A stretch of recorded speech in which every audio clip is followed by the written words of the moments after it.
হো হো হো ভাই, এটা কি শুনলাম সাকিব খানের যে নতুন সিনেমার গান এসছে, রকস্টারের গান পিরিতি বলে, সেই গানটা আমি জাস্ট একটু আগেই শুনলাম।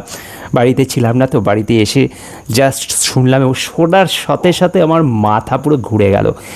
এই গানটা আমি বলছি তোমাদেরকে, এই গানটা আমাকে অনেকটা একটা খুব জনপ্রিয় গান বেরিয়েছিল, যে গানটা খুবই ভাইরাল হয়েছিল, সুরঙ্গ সিনেমার একটা সাদা সাদা কালা কালা। গানটার সাথে এই গানটার কিন্তু কোনো মিল নেই, কিন্তু গানের যে ফ্লেভারটা, মানে সেই যে রিদিমটা, মানে গানটা শুনলেই মানে কোথাও গিয়ে একটা নাচতে একটা ইচ্ছা করে, অটোমেটিকলি একটা শরীরটা মুভমেন্ট হবে। তো ওই গানটায় কিন্তু সেই ফ্লেভারটা ছিল, এবং এই কারণে ওই গানটা কিন্তু ওই বছর সবথেকে সেরা হিট গান ছিল। ওই গানের তালে তালে সবাই কিন্তু কোমর দুলিয়েছিল, কিন্তু গানের মধ্যে যে খুব লাইলাপ্পা ঝিঙ্কা চুকর কিছু ছিল সেটা কিন্তু নয়, যেটা অবশ্যই যেরকম নাচের গান বলতে আমরা যেটা বুঝি সেটা একেবারেই নয়। নর্মালি একটা বেশ কিছু মানুষ একসাথে বসে ঢোল কীর্তন বাজিয়ে যেরকম গান করে, এবং সেই গানের মধ্যে মানে আগেকার দিনে যেরকম বাউল সঙ্গীত হতো, সেই যে নস্টালজিক ফ্লেভারটা, এই ফ্লেভার দিয়েও যে মানুষকে এখন নাচানো যায়, মানুষকে যে এন্টারটেন দেওয়া যায়, সেই গানের প্রমাণ দিয়েছিল সেই গানটা। আর তারপরে আমি এই গানটা শুনলাম, সেম একই ফিল দিল, মানে ওই ফ্লেভারটা আমি কিন্তু এই গানের মধ্যেও পাচ্ছি।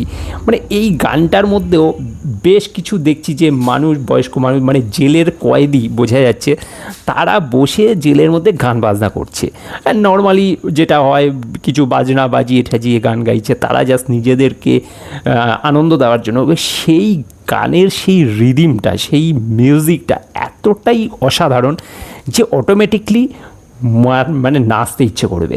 তো এই গানটা শুনে আমার ঠিক সেই ফিলটাই হয়েছে।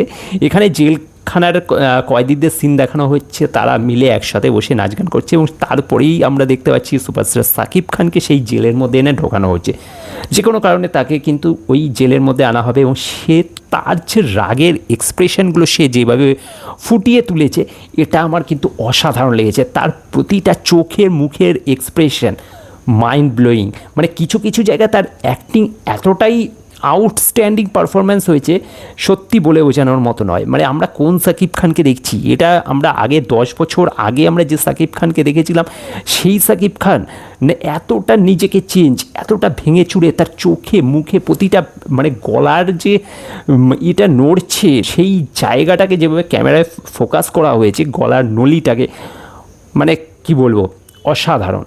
তো সত্যি সুপারস্টার এমনি এমনি বলে না তাকে, অবশ্যই তার যে পারফরম্যান্স সেটা অসাধারণ। পাশাপাশি গানটা সত্যি মঞ্চ হয়ে গেল, মানে বারবার শুনতে, আমি জাস্ট বেশি শুনতে পারিনি, দু একবার শুনে আমি রিভিউটা দিচ্ছি, কিন্তু আমি এরপরে আজকে সারা রাত ধরে গানটা শুনবো। মানে কিছু না হলে 8-10 বার তো শুনবই, মানে একদম মানে এনার্জি এনে দিচ্ছে গানটা। একবার শোনার সাথে সাথেই আমার পুরো মাইন্ড রিফ্রেশ হয়ে গেছে। তো আমার মনে হয় তোমাদের তো এই গানটা অবশ্যই ভালো লাগবে, অবশ্যই শুনবে, মিস করবে না। আর যারা শুনে ফেলেছে অলরেডি, আমার আগে অনেকেই শোনা হয়ে গেছে, কারণ আমি অনেকটা লেটেই আজকের ভিডিওটা দিতে পারছি। তো যারা শুনেছো অবশ্যই কিন্তু কমেন্ট করে জানাবে যে তোমাদের কেমন কি লেগেছে গানটা। তো গানের পাশাপাশি, গানটা তো একটা আলাদা ফিল দিচ্ছে, কিন্তু গানের পাশাপাশি কিন্তু সাকিব খানের পারফরমেন্সটা নিয়েও কথা বলতে হয়। অবশ্যই তার পারফরমেন্স কিন্তু এই গানের সেরা ছিল, যদিও গানটার সাথে তাকে কিন্তু দেখাচ্ছে না, তাকে একটা আলাদা মানে জেলখানায় তাকে ঢোকানো হয়েছে, মানে আলাদা যে কক্ষ হয় সেইখানে রাখা হয়েছে, কিন্তু কোথাও গিয়ে বোঝা যাচ্ছে যে সেইখান থেকে গানের লুপটা আসছে, এবং তার বেশ কিছু আউট পারফরম্যান্সও ছিল। তো সব মিলিয়ে সত্যি অসাধারণ, মানে কিছু বলার নেই। তো যাই হোক, আর বেশি বকে লাভ নেই, চলো গানটা এনজয় করো। এই গানটা এবছরে আমার মনে হয় সেরা হিট হতে পারে। তো এই গানটা অবশ্যই যাবে, হিটের দিকেই এগোবে। তো আপাতত এনজয় করো, গানটা শোনো। চলো আমিও আবার শুনি, দেখা হচ্ছে পরের কোনো ভিডিওতে, বাই।